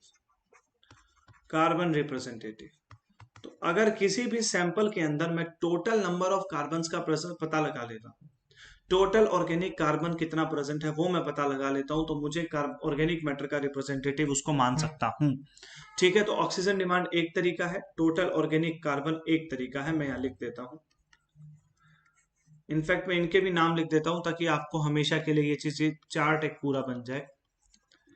Biochemical oxygen demand, chemical oxygen demand, total oxygen demand, this is your theoretical oxygen demand. तो ये हुआ भाई तुम्हारा पूरा। टीओसी क्या है? Total organic carbon is the representative of organic matter straight away. Next is your population equivalent. Population equivalent कौन है भाई? आपका, इसको समझिए कि इतनी सारी पॉपुलेशन का अगर ये ऑक्सीजन डिमांड है तो उस पॉपुलेशन को ही हम क्या मान लेते हैं? रिप्रेजेंटेटिव ऑफ ऑर्गेनिक मैटर मान लेते हैं। तो बेसिकली पॉपुलेशन इक्विवेलेंट में भी आपका ऑक्सीजन डिमांड इन्वॉल्व है, तो ये एक आपका इंडिपेंडेंट मेथड ना होकर एक डिपेंडेंट मेथड ही है। अब अगली 2 क्लासेस में हमें जो पढ़ना है वो बहुत पॉपुलर टॉपिक है, बहुत सारे एग्जाम्स में इसको पूछा जा चुका है और आगे भी पूछे जाने की संभावना है, तो बायोकेमिकल ऑक्सीजन डिमांड पढ़ना है। उसके बाद मैं आपको पढ़ाऊंगा ये सारे टॉपिक्स भी, इसी प्लेलिस्ट में आपको मिलेंगे बेटा सारे टॉपिक्स। इससे बाहर आपका गेट और ईएससी का क्वेश्चन अगर चला जाए तो बेटा मेरी जिम्मेदारी, क्या मेरी जिम्मेदारी, ठीक है। इतना डिटेल आप लोगों को ऑलरेडी मैं दे रहा हूं। तो चलिए कल हम शुरू करेंगे बेटा आपका बीओडी का कॉन्सेप्ट। बीओडी के कॉन्सेप्ट को हम बहुत आगे डिटेल में लेकर। हेलो बेटा, very good evening to all of you. पिछला वीडियो में मैंने आपको बताया कैरेक्टरिस्टिक्स ऑफ सीवेज के बारे में। वहां से आप लोगों ने एक चीज सीखा था कि जब भी पानी के अंदर वेस्ट जाएगा, वेस्ट अपने साथ रखेगा ऑर्गेनिक मैटर और माइक्रो ऑर्गेनिजम्स को। ऑर्गेनिक मैटर और माइक्रो ऑर्गेनिजम्स का खेल जब भी शुरू होगा, वहां पर एक चीज की कमी हमेशा रह जाएगी, वो है ऑक्सीजन। और उसी ऑक्सीजन की कमी को हम पढ़ेंगे ऑक्सीजन डिमांड के रूप में। ऑक्सीजन डिमांड कम से कम 5-6 तरह की है, लेकिन आज हमारा जो पॉइंट ऑफ डिस्कशन रहेगा वो रहेगा बीओडी। बहुत ही पॉपुलर टॉपिक है, बहुत ही हॉट टॉपिक है, गेट बहुत ज़्यादा इसको पूछता है और आप सब इसको समझ नहीं पाते हैं। तो आज की इस वीडियो को पूरा एंड तक आप देखिएगा, आप समझ जाएंगे कि बीओडी पूरा क्या है और बीओडी के बारे में आपको क्या क्या पता होना चाहिए। We will also be applying the previous year questions in today's video, so watch it till the end. जो टॉपिक है यार, इसको बहुत डिटेल में हमें समझना है। इसका नाम है बीओडी। देखिए यार, BOD stands for biochemical oxygen demand. Biochemical oxygen demand. देखिए, मैंने आप लोगों को एक कहानी सुनाया था। उस कहानी में मैंने बताया था कि कैसे पानी के अंदर का डिजोल्व ऑक्सीजन कन्वर्ट हो जाता है ऑक्सीजन डिमांड में। तो ये आप सब जानते हैं। अगर इसकी प्रोपोर्शनलिटी की मुझे बात करनी है, तो dissolve oxygen is inversely proportional to oxygen demand. Yes, if the dissolve oxygen is increasing, तो ऑक्सीजन डिमांड क्या होगा? It will decrease. ये पूरा डिस्कशन हम लोगों का डिटेल में हो चुका है कैरेक्टरिस्टिक्स ऑफ सीवेज वाले चैप्टर में। आज हमारा पॉइंट ऑफ डिस्कशन ये रहेगा कि बायोकेमिकल ऑक्सीजन डिमांड जो बीओडी है, ये इस पर्टिकुलर ओडी के अंदर इसमें क्या स्पेशलिटी है और बीओडी का अपना क्या कैरेक्टरिस्टिक है। कैसे हम बीओडी को आइडेंटिफाई करेंगे, कैसे हम बीओडी को रेक्टिफाई करेंगे, और बीओडी के साथ वो कौन सी चीजें हैं जिनसे हमें परेशानी आ रही है और जिनको हमें दूर करना है। तो basically everything about BOD will be discussed right here. Now let us proceed and let me tell you the definition of it first of all. लेकिन डेफिनेशन जानने से पहले मुझे एक बात बताइए, आप अपनी प्रीवियस लेक्चर्स की नॉलेज के आधार पे मुझे बता सकते हैं कि मैंने बताया था कि पानी के अंदर सबसे ज्यादा खतरनाक चीज कौन है? ऑर्गेनिक मैटर, मैंने बताया था। ऑर्गेनिक मैटर डायरेक्टली प्रोपोर्शनल होते हैं किसके? मैंने आपको बताया था न्यूइसेंस पोटेंशियल उसे बोला जाता है, न्यूइसेंस पोटेंशियल। और मैंने ये भी बताया था कि न्यूइसेंस पोटेंशियल को मेजर करने का डायरेक्ट टर्म्स है ऑक्सीजन डिमांड, और इस केस के अंदर बीओडी। तो आप लोगों को एक बात ध्यान रखना है कि न्यूइसेंस पोटेंशियल और ऑर्गेनिक मैटर का डायरेक्ट रिप्रेजेंटेटिव कौन है? बीओडी है। तो अगर आपसे कोई पूछता है कि बीओडी एस्टिमेट क्यों किया जाता है, so the finest purpose of estimating BOD is to know the amount of organic matter present, to know the nuisance potential present in a sewage sample। तो इस तरीके के सारे न्यूइसेंस को आइडेंटिफाई करने के तरीके को या उसके रिप्रेजेंटेटिव को बीओडी बोला जाता है। ये हुआ एक लेमैन्स लैंग्वेज में पूरा एक्सप्लेनेशन। अब बात करते हैं डेफिनेशन का। ध्यान से देखिएगा यार, आप लोगों के लिए सिंपलेस्ट डेफिनेशन मैं लाया हूं, देखिएगा। The amount of oxygen, the amount of oxygen, the amount of oxygen demanded by microorganisms, demanded by microorganisms, microorganisms, organisms to decompose, to decompose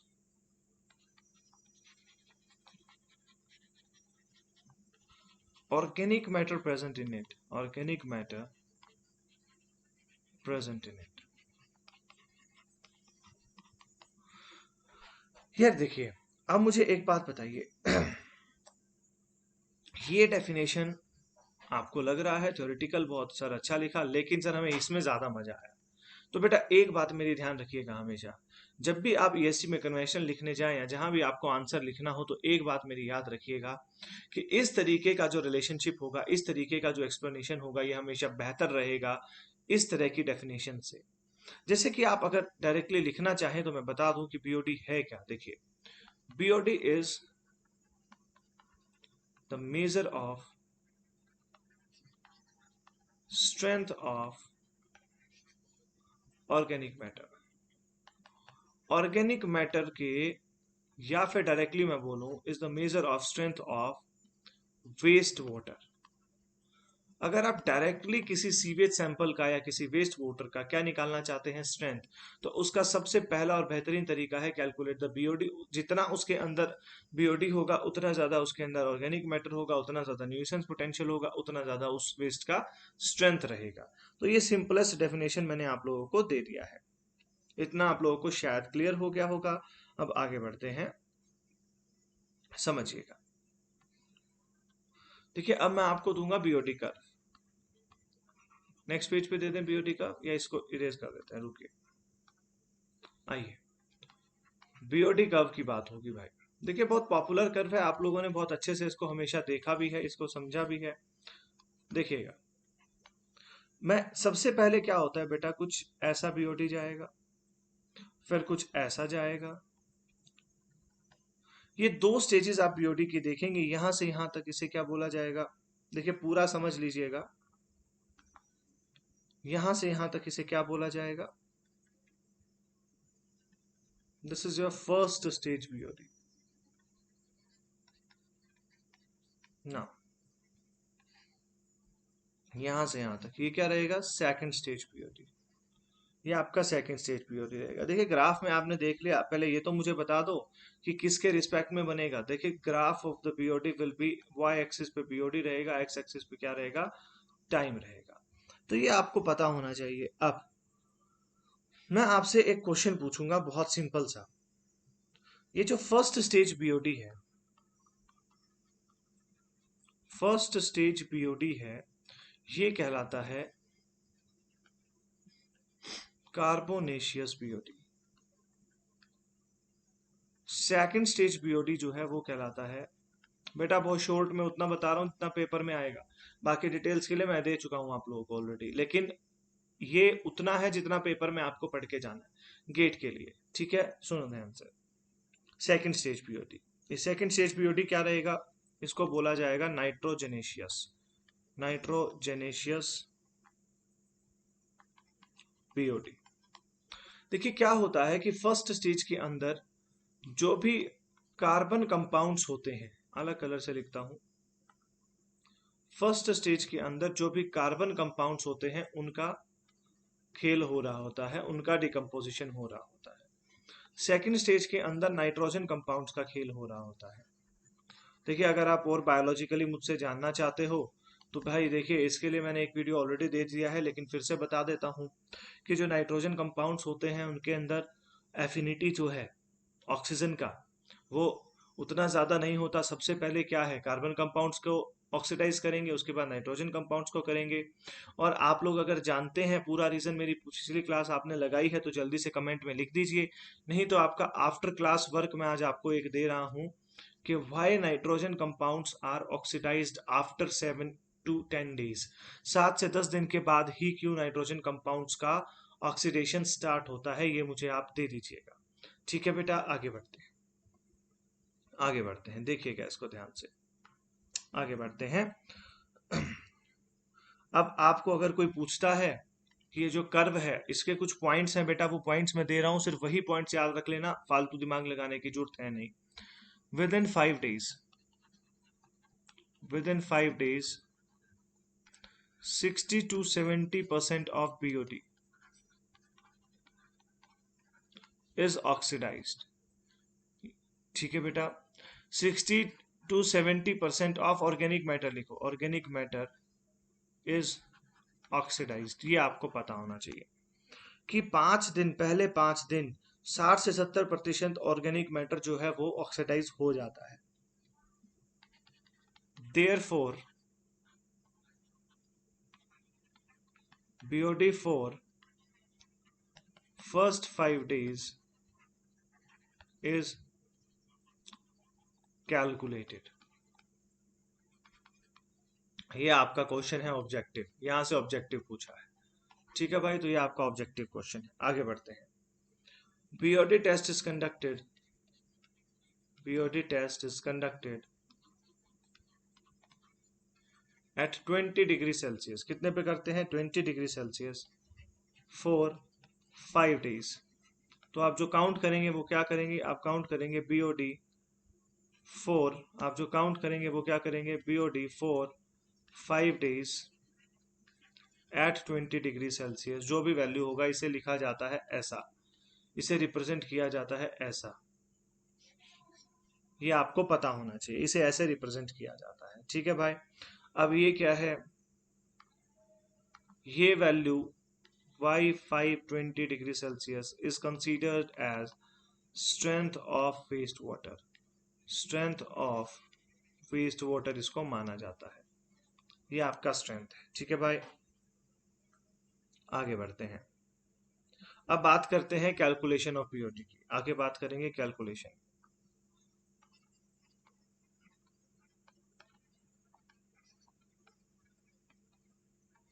calculation of BOD, देखिए कैलकुलेशन ऑफ BOD क्या कहता है? Calculation of BOD मुझे सिर्फ इतना समझाता है भाई, कैलकुलेशन ऑफ BOD मुझे सिर्फ इतना समझाता है कि कैसे मेरी BOD की वैल्यू होगी। देखिए यार, ऑक्सीजन डिमांड कोई भी निकालना है, सिंपल सा तरीका आप लोगों को समझाता हूँ। देखिए बहुत सिंपल सा तरीका समझाता हूँ।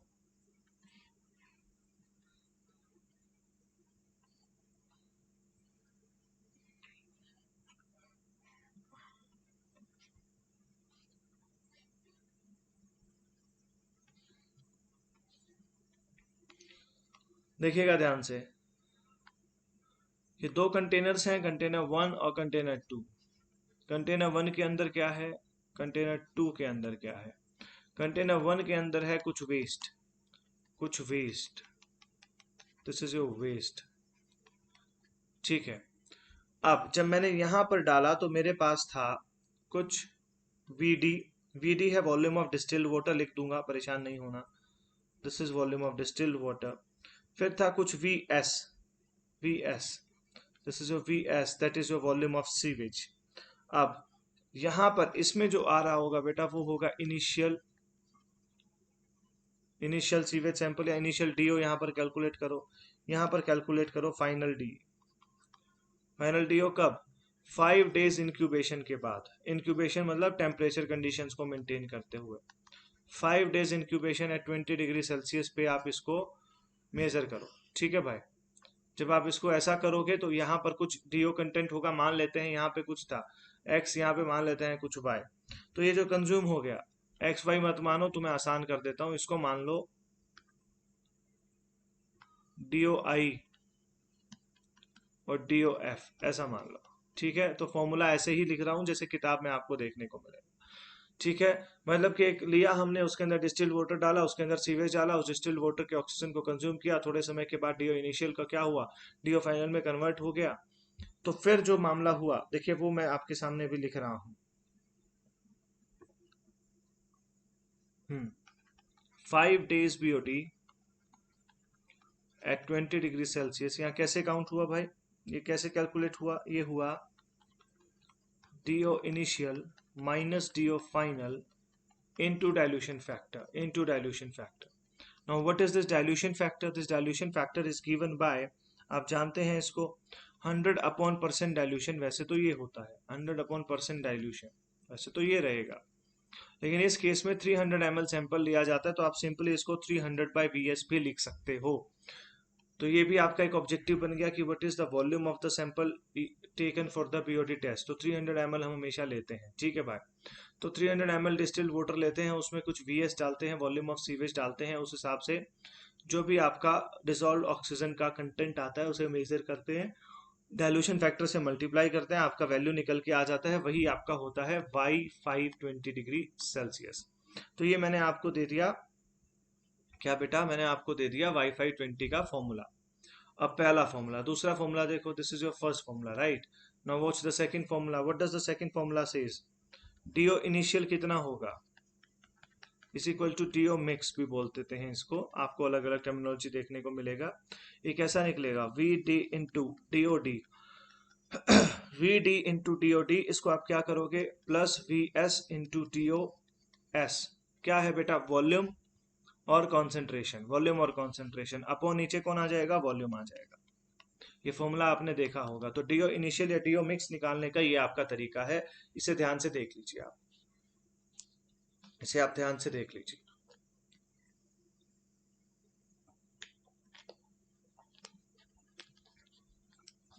देखिए अगर आप नहीं समझ पा रहे हैं इस चीज को, तो मैं आपको थोड़ा और सिंप्लीफाई कर देता हूं आपके लिए। This is your this is your volume of dilution volume बेटा, ये वॉल्यूम ऑफ सीवेज है, डिस्टिल्ड वाटर का वॉल्यूम है ये। मैं लिख देता हूं वॉल्यूम ऑफ डिस्टिल्ड वाटर,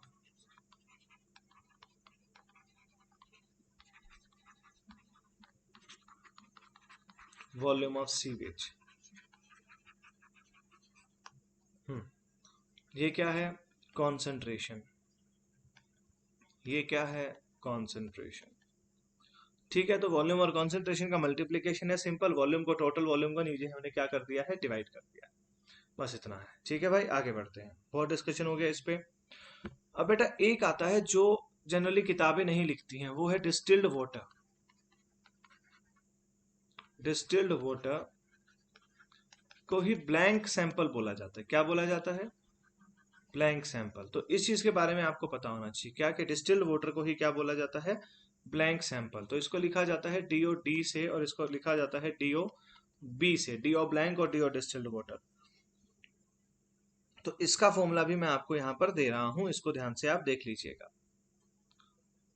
किसकी कैसे लिखते हैं बेटा, इसको इसको लिखते हैं डीओ इनिशियल माइनस, देखिए इसको कैसे लिखते हैं, DO initial minus DO final into dilution factor, ऐसे लिखते हैं इसको। ठीक है, ये तो आपका हुआ क्या, वाईफाई 20 का फॉर्मूला। अब आगे देखो फॉर्मूला, वाईफाई 20 की ही बात हो रही है। ठीक है भाई, अब आता है ब्लैंक की टर्म्स में, ये था इनिशियल और फाइनल की टर्म्स में। अब बात करते हैं ब्लैंक सैंपल की टर्म्स में, डीओ ब्लैंक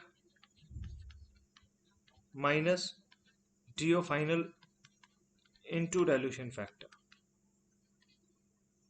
माइनस एक ये हो गया आपका, माइनस डीओ। बेटा directly DO of the blank sample ऐसा क्वेश्चन में लिखा होगा, मैं क्वेश्चन करा दूंगा इसका, परेशान मत हो। Minus DO of blank minus DO of sewage, ये आपका फॉर्मूला हो गया Y five 20 in the terms of blank sample. तो ये पूरा आप देख लो बेटा, इसको देख लो, क्वेश्चन जब कराऊंगा प्रीवियस ईयर तो इसको बनवा दूंगा। एक क्वेश्चन अभी भी कराऊंगा, टेबल दूंगा उससे बनाना, पहले इसको देख लो। थम्स अप कर दो अगर ये क्लियर है तो,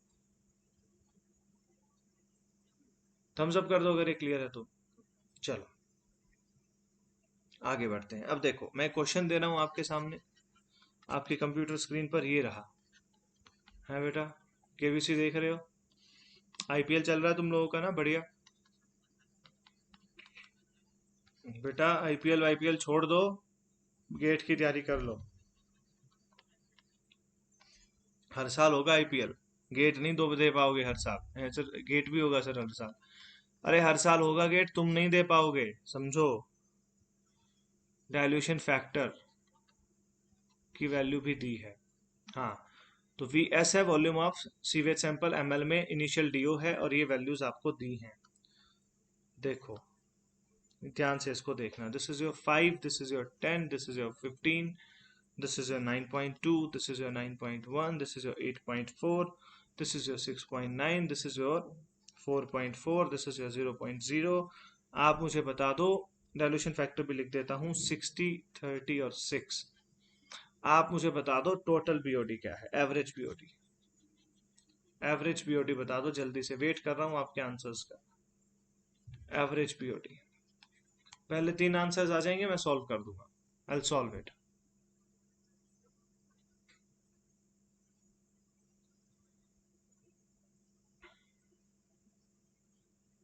जल्दी करिए जल्दी करिए।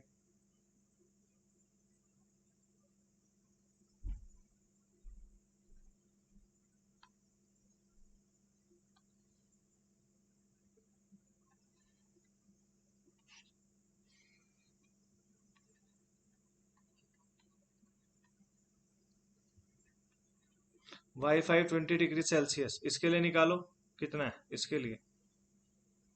पहले केस में कितना आ रहा है जल्दी बताओ।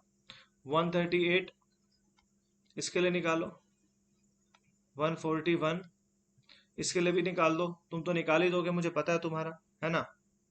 अरे मेरे भाई, जब भी डीओ फाइनल जीरो आ जाएगा, हमें नहीं पता वो किस दिन जीरो हुआ। समझो, हमें क्या लेना था, हमें बीओडी काउंट करना था 5 दिन के लिए। लेकिन क्या हमें पता कि बीओडी जो है, ये जो डीओ है, ये कौन से दिन पे जीरो हुआ, दूसरे पे, तीसरे पे, चौथे पे, पांचवें पे। Since we do not know the day कि किस दिन ये हमारा जीरो हुआ, है ना बेटा। Since we do not know the day, तो हम इसको क्या बोलेंगे यहां पर लिखा जाएगा टेस्ट फेल्ड। टेस्ट फेल्ड, यहां पर क्या लिखा जाएगा, टेस्ट फेल्ड। जब टेस्ट फेल हो गया तो क्या बचा, 138 प्लस 141 अपॉन 2। आंसर देखो कितना आ रहा है जल्दी बताओ, 139.5 मिलीग्राम पर लीटर। ये आंसर आना चाहिए आपका एवरेज बीओटी का। ठीक है, तो आप लोग जल्दी से इसको देख लो, थम्स अप कर दो, आगे बढ़ते हैं। अगर ये क्लियर हो गया होगा तो ये क्वेश्चन बना लोगे तो आपका काम हो गया।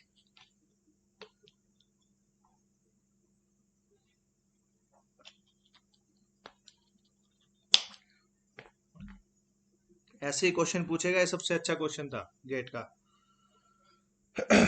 ब्लैंक सैंपल वाला भी बनाओगे क्या एक क्वेश्चन? बनाओगे ब्लैंक सैंपल वाला, देता हूं रुको।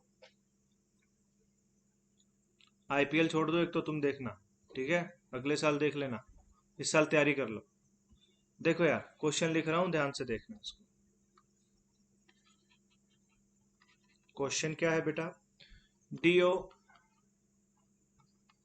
Blank is equal to 8.8 milligram per litre. DO sewage है 0.8 milligram per litre. Do final है 3.8 milligram per litre. Dilution factor है 300 बाई एस वी एस लिखा था ना हमने, यहाँ पर 100 ml ले रहा है सैंपल। फॉर्मूला क्या बताया था मैंने, 300 बाई वी एस बताया था ना, क्योंकि 300 लेते हैं, लेकिन इसने कितना लिया 100, तो हमें 100 के हिसाब से कैलकुलेट करना है। 100 अपॉन वी एस कितना लिया, 5 लिया, तो ये डायल्यूशन फैक्टर हो गया आपका। अब इसको बनाओ क्वेश्चन को, जल्दी से मुझे बताओ वाई 520 कितना आ रहा है, वाई 520 डिग्री कितना आ रहा है जल्दी बताओ।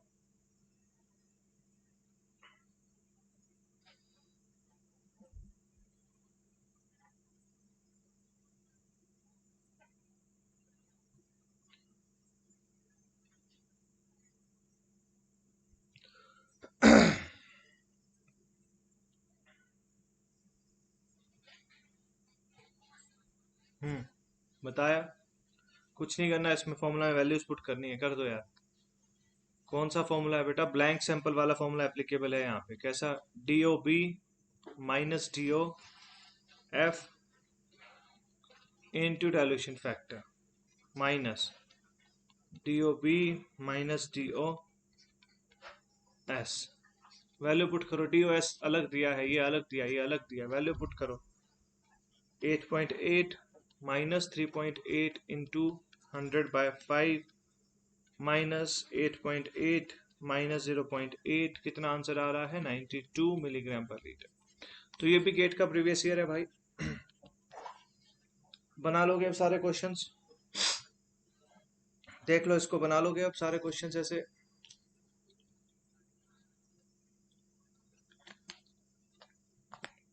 चलिए आगे बढ़ते हैं, आगे बढ़ते हैं, देखते हैं नेक्स्ट क्या है आपके लिए। हाँ यार, एक ऑर्गेनिक मैटर का और इसका कर्व आपको दे देता हूँ। ऑर्गेनिक मैटर एंड बीओडी का, इनका रिलेशनशिप समझ लो एक बार। देखिए, वैसे तो मैं आपको बता ही चुका हूँ कि ऑर्गेनिक मैटर जो है, इसको अगर मैं रिप्रेजेंट करता हूँ एल से, बेटा इसको हमेशा एल से ही रिप्रेजेंट करूंगा मैं।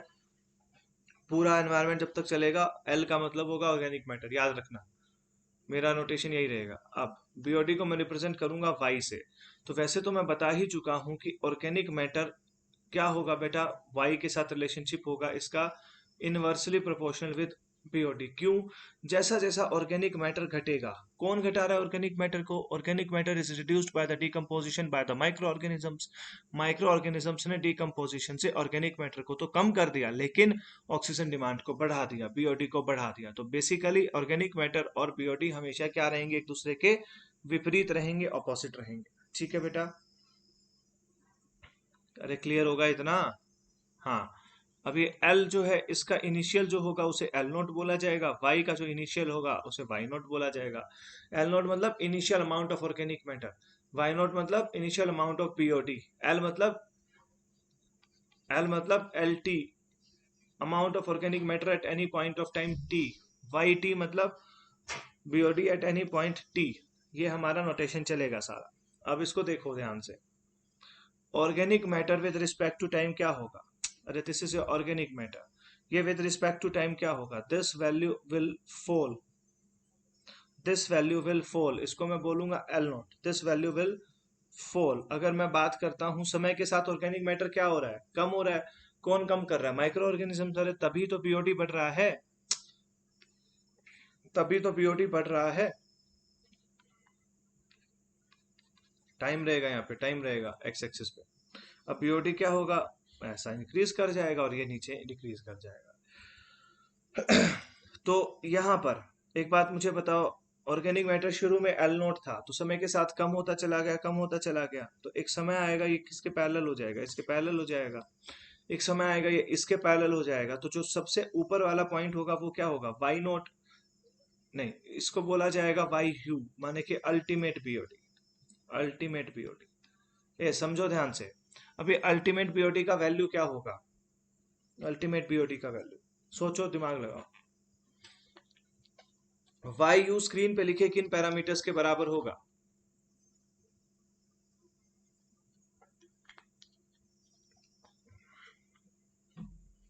नहीं बता पा रहे? मैं बताता हूं, सुनो बेटा। आपको यह ध्यान रखना है कि अगर initial amount of organic matter L note है तो समय के साथ ऑर्गेनिक मैटर कम होता जा रहा है और बीओडी बढ़ता जा रहा है। अब बीओडी मैक्सिमम कितना बढ़ सकता है? उसी के तो बराबर बढ़ सकता है जितना मेरे पास initial amount of organic matter था। The maximum amount of BOD can be the initial amount of organic matter. जितना स्टार्टिंग में ऑर्गेनिक मैटर था उतना ही तो डिकम्पोज होगा, बाहर से तो ऐड नहीं हो रहा। अब जितना शुरू में अवेलेबल था उतना ही डिकम्पोज हुआ। अब जब उतना ही डिकम्पोज हुआ तो उसी के कोरेस्पोंडिंग बीओडी आया। अरे जब उसी के कोरेस्पोंडिंग बीओडी आया तो मैं लिख सकता हूं क्या कि जो अल्टीमेट बीओडी है वो किसके बराबर होगा? अलग कलर से लिख के दिखाता हूं, देखो। जो अल्टीमेट बीओडी है वो किसके बराबर होगा? Initial amount of organic matter के बराबर होगा। क्या ये बात सबको क्लियर है? क्या ये बात सबको क्लियर है भाई? थम्स अप कर दो।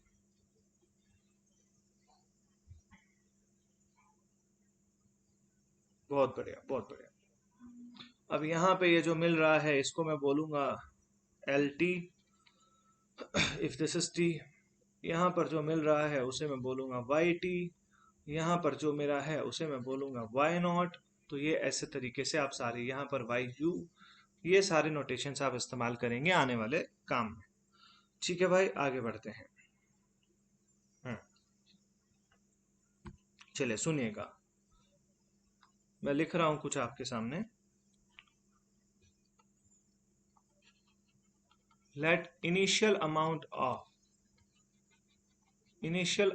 Of organic matter in the wastewater B, in the wastewater B, L naught and is equal to L naught first. Amount of organic matter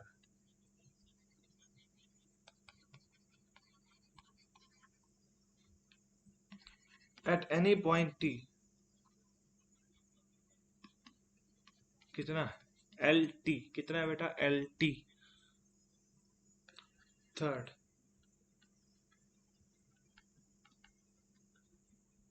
initial amount of BOD कितना है? Y not.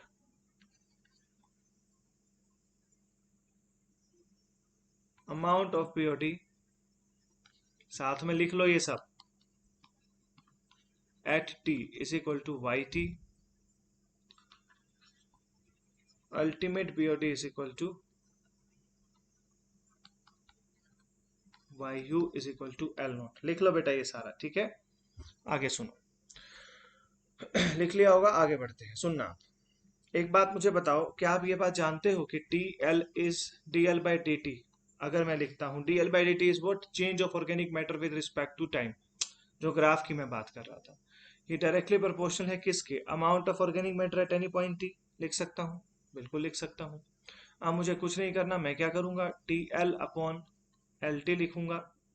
क्या लिखूंगा, D L upon L T लिखूंगा। देखो इसको ध्यान से करते हैं, ऐसा करते हैं, D L by L T लिखूंगा और इसे लिख ले जाऊंगा कहां पर, प्रोपोर्शनलिटी हटा देता हूँ, के लगा देता हूँ। डिक्रीज हो रहा है विद रिस्पेक्ट टू टाइम तो नेगेटिव लगा रहा हूँ, अरे डिक्रीज हो रहा है विद रिस्पेक्ट टू टाइम तो नेगेटिव लगा रहा हूँ। माइनस के इंटू साथ में कौन चला गया, डी टी चला गया। अब इसे आप क्या करो, इंटीग्रेट कर दो, इंटीग्रेट कर दो दोनों तरफ। ठीक है बेटा, क्या आ गया, natural log of L T is equal to क्या आ गया, minus K into T plus सी, ये आ गया। अब एक बात बताओ, at T is equal to zero, समझना, at T is equal to zero क्या है बेटा, L T is equal to क्या है, एल नोट है, यही तो हमारी बात हुई थी, यही तो हमारी बात हुई थी, यही तो क्या है बेटा, बाउंड्री कंडीशंस, है ना। तो इसको आप बाउंड्री कंडीशंस भी बोल सकते हो, तो लिख दो अप्लाइंग बाउंड्री कंडीशंस के हिसाब से भी कर सकते हो। अब देखो ये क्या बना, ये बना मेरा कि c बराबर natural log of L not, ये आ गया मेरा c का वैल्यू। देख पा रहे हैं c का वैल्यू, यहां तक क्लियर है, थम्स अप मार दो। अरे c के वैल्यू तक क्लियर है, थम्स अप मार दो। चलो हो गया c तक क्लियर, आगे बढ़ो, देखो आगे, ध्यान से देखो, मैं क्या लिख सकता हूं, natural log of L T is equal to minus K into T plus, उसी में रख रहा हूँ सी का वैल्यू वापस, natural log A, this is equation one right, putting the values in the equation one, ठीक है। नेचुरल लॉग किसका चाहिए बेटा, नेचुरल लॉग ऑफ, अरे नेचुरल लॉग की बात हो रही है ना, किसका नेचुरल लॉग, ध्यान से देखो, एल नॉट। अब इसको ले जाओ इधर, कैसा बन जाएगा, L N, L N natural log of L T minus natural log of L nought is equal to minus K into T, minus हटा दो, क्या बन जाएगा, natural log of L nought minus natural log of L T, minus हटा दिया, is equal to K T. यहां तक clear है भाई, अरे यहां तक क्लियर है, हट गया। अब देखो क्या बन गया ये, मैं एक बात जानता हूँ, क्या जानता हूँ मैं, माइनस नहीं हटाना, मत हटाओ, कोई बात नहीं बेटा। देखो ये स्टेप आपको दो तरीके से मिलेगा, एक तो ये कि आप माइनस को हटा दो, एक ये कि माइनस को मत हटाओ। माइनस को नहीं हटाते हो तो क्या बनता है वो मैं बता देता हूँ, अलग अलग कंफ्यूज हो जाओगे तुम, ऐसा देखो, एक ही तरीके से बताता हूँ। ये आया बेटा, यहाँ तक तो क्लियर था ही, हमें कुछ नहीं, वैल्यू पुट किया, इसको इधर ले गए, बस कुछ नहीं किया। आगे देखो, log a minus log b का फॉर्मूला होता है log a by b, log a minus log b बराबर होता है log a बाय b के, तो लिख रहा हूं natural log of L nought is equal to, ऊपर नीचे लिखने का जरूरत नहीं होता है इसमें, ऐसा, ठीक है, is equal to minus K into T. अब मैं क्या एंटी लॉग लगाऊंगा तो क्या हो जाएगा बेटा, सुनो ध्यान से सुन लेना, मुझे पता है तुम गणित में उतने अच्छे नहीं हो, देख लो, ये जहां दिखे आप लगाओगे ई, इसको खत्म करता है कौन, ई, इसको खाता है ई, log बेस 10 जहां ये देखोगे वहां लगाओगे 10, इसे खाता है कौन, 10 का पावर कुछ, इसे खाता है ई का पावर कुछ, तो यहाँ कौन है, नेचुरल log है। तो ये क्या बन जाएगा, देखो ध्यान से, L T upon L nought is equal to E to the power minus K into T, ये बन गया। अब मैं क्या लिख सकता हूं, L T is equal to L nought into E to the power minus K into T, ये बन गया आपका मास्टर फॉर्मूला, ये बन गया आपका मास्टर फॉर्मूला। सबको क्लियर है यहां तक, तो थम्स अप कर दो। ये क्या बताता है, ये बताता है कि amount of organic matter remaining after any point of time T, किसी भी समय टी के बाद कितना amount of organic matter remaining होगा, तो वो आपको ये बता रहा है। इतनी कहानी सबको क्लियर है तो बेटा थम्स अप कर दो, इतनी कहानी सबको क्लियर है तो थम्स अप कर दो, ठीक है भाई।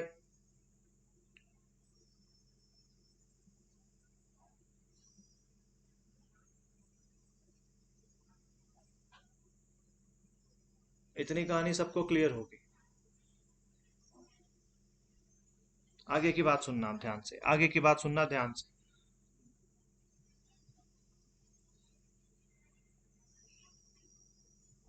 आगे की बात क्या है, मैं ये जानता हूं। देखो अब मैंने आपको ऑर्गेनिक मैटर का दे दिया है बेटा।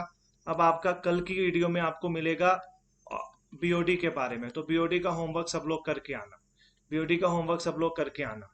आज आप लोगों का टास्क है, you should apply 150 plus questions कम से कम। जिसने नहीं रेफरल कोड अभी तक यूज किया, AMUS का इस्तेमाल करें। अंकुर मलिकन अकेडमी स्टडीज की हेल्प से आपको क्या मिल जाएगा, 10% off free online test series. और जल्द से जल्द सब्सक्रिप्शन को सब्सक्राइब कर लें आप लोग अकेडमी प्लस को। ये आपका वीडियो को लाइक कर दीजिएगा बेटा, जाने से पहले जरूर लाइक कर दीजिएगा वीडियो को। चैनल पे नए हो सब्सक्राइब कर लेना, बेल आइकन दबा देना, सारी नोटिफिकेशन आती रहेंगी, ठीक है बेटा। This is it for this video. कल की वीडियो का वेट करिएगा, बीओडी कंप्लीट करूंगा और आपको उसके क्वेश्चंस भी लगवाऊंगा। So this is it for this video. God bless you all बेटा, ध्यान रखें अपना।